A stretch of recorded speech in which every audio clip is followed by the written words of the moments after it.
Le centre des jeunes dirigeants, c'est l'auberge espagnole pour l'entrepreneur d'hier, d'aujourd'hui et de demain.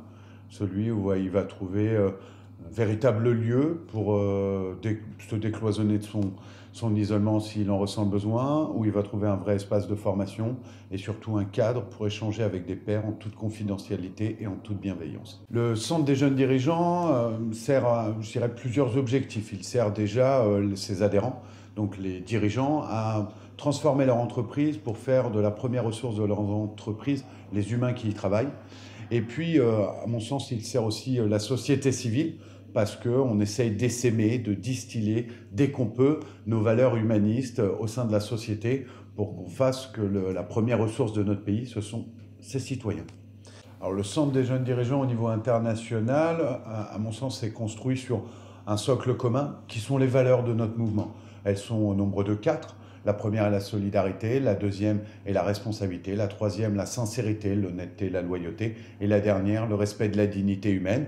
Et tous, avec des environnements différents, puisque les pays sont différents, nous essayons de mettre en avant ces valeurs dans la société civile, mais aussi et avant tout dans nos entreprises. J'ai intégré moi le centre des jeunes dirigeants en 2009, mais j'ai repris une entreprise en 2005 dans des conditions assez difficiles, puisque je les ai reprises au décès de mon père. Et en 4 ans, j'ai été confronté à la difficulté d'endosser un costume qui nous convient. En tant que dirigeant, on a parfois le sentiment qu'il faut faire les choses qu'on nous a dit de faire, mais pas forcément celles que nous incarnons. Et le centre des jeunes dirigeants m'a permis à la fois de prendre le costume de dirigeant que j'avais bien envie de mettre, celui qui me permettait d'être heureux. Et je pense que quand on est heureux et qu'on se sent bien dans son costume, c'est bien plus facile de diriger et de manager en conscience ses équipes.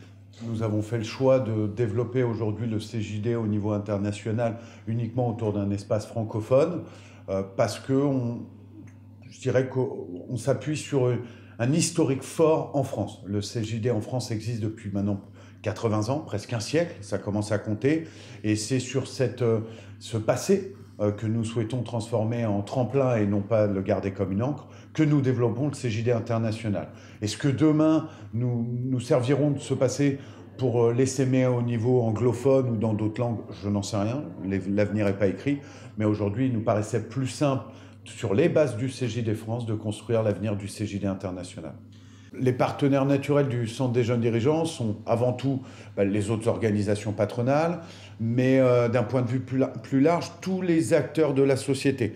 En fait, nous considérons, depuis quasiment le début de notre aventure au CJD, que l'entreprise est au cœur d'un maillage qui regroupe le territoire, qui regroupe les institutions, les fournisseurs, les clients.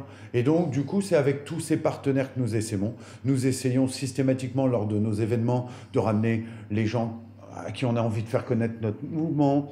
Nous essayons aussi de participer à un grand nombre de débats de société.